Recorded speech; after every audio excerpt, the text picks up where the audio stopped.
Welcome back. I'm Locke Hilderbrand, Chief Insights Officer of CultureWaves. I am a millennial. And I'm Kay Logsdon, Director of Applications for CultureWaves and a boomer.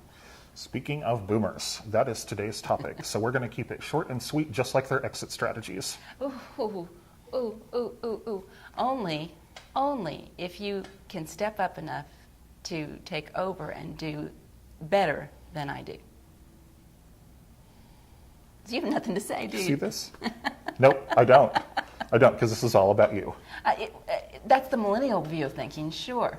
Boomers are like begging for millennials to step up in the workplace. And we're starting to see it. But it has been a painful process. You got to admit that. It has been a painful process for both of our ends of the spectrum. But it is interesting that you mentioned that, because I think that it's partially in sort of this realization that we have to grow up or else things aren't going to change or get done. And you want to move on with your life. Yeah, and it's not, growing up is not a bad term.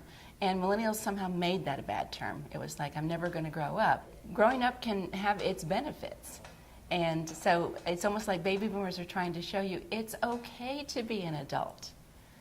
And then we get back these things about how hard adulting is. Adulting is hard. Yes. But instead of making this all about millennials, like everything else, let's focus on boomers. So, boomers in the workplace, it's sort of like a tug of war, I feel like, in some scenarios, because, we're so very much tech influenced and tech driven, and you guys are like, tech is great when it's efficient, and when it's not, get it away from me, and get away from me with ever suggesting I use something this stupid again. Well, boomers have had to learn the tech. We didn't grow up with it. It's not inherent to our being. And we know how to do things without tech, whereas other generations don't.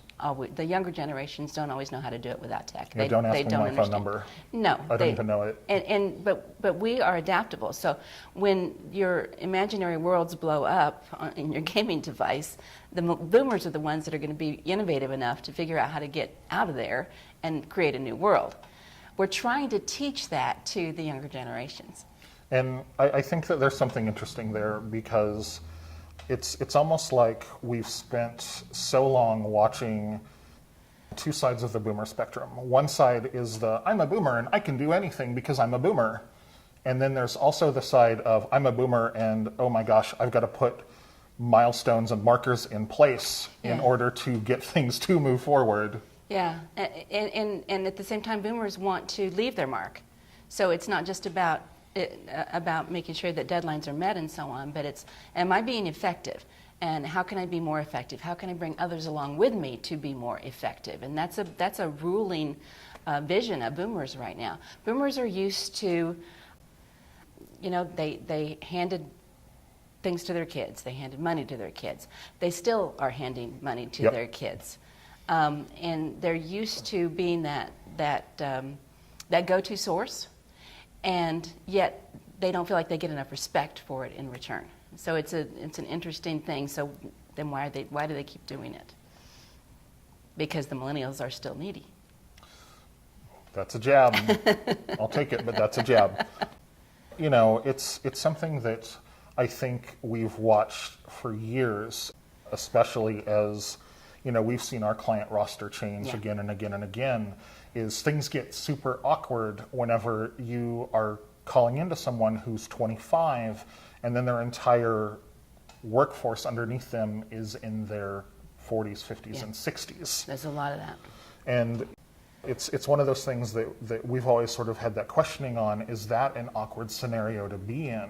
Is that you have millennials who are so viciously competing to take the place of boomers in some industries that it's almost like you're having to fight for survival in some situations, kind of like fight or flight that has sort of hit, I think, a lot of industries. I'm going to use my parents as an example. I hope they don't kill me over this. They don't want to admit that they're getting older. They don't want to admit that they need to simplify their daily lives, and they need to kind of like hit the pause button on a lot of just sort of the chaos that's happening, because their lives are changing independent of the workplace. And it's almost like they don't want to admit that that's happening, which is in return affecting the workplace environment as well. And I know that boomers have spent years denying their age and not talking about it and so on. But and maybe it's because I'm getting older as well, and reaching that older part. I don't see it as much. I see now that it's not that they're afraid to let people know they're aging. It's that they still feel viable, and if the workplace is done with them, what's next? And it's not even that the workplace is done with them, but they want to be done with the workplace. But they want something to do next. They want that next thing that says, I'm still viable, I'm still able to work, I still have something to give or give back. So they get involved in social causes, or they get involved in an entrepreneurial job, or they take another job. And that's something that I think is interesting, because if you look at Gen Z, and Gen Z is kind of growing up with a mentality very much of work to live. And it's almost like boomers, at least from what I've seen on our stuff, is very much going from live to work to transitioning into work to live. That it's almost like now that that it's time to move beyond the career ladder, it's time to pick up the mantle of that mentality. Yeah, and that is valid. One of the big things that's hitting boomers is this idea of accumulation.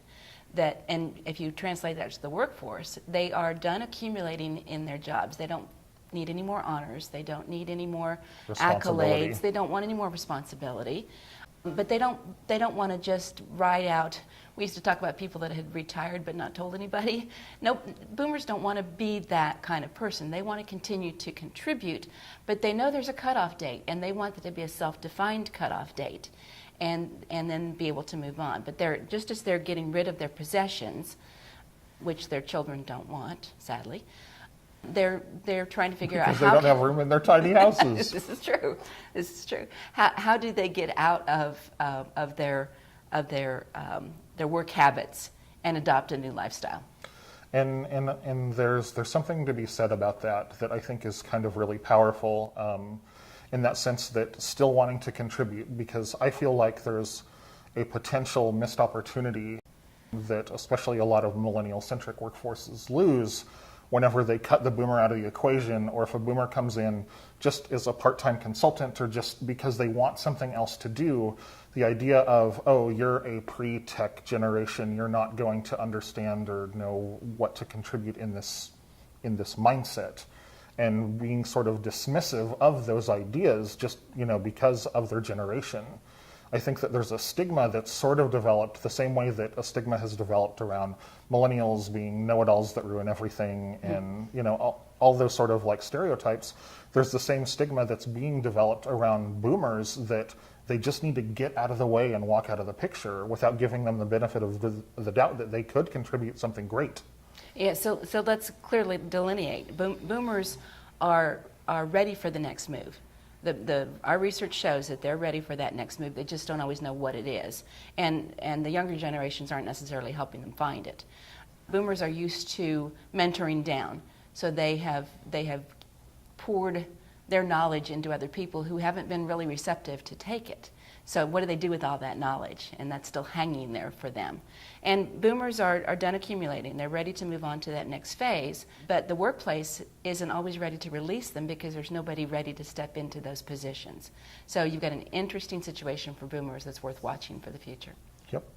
And that's the end of our series of going through the different generations. We hope you've learned something. Thanks for watching.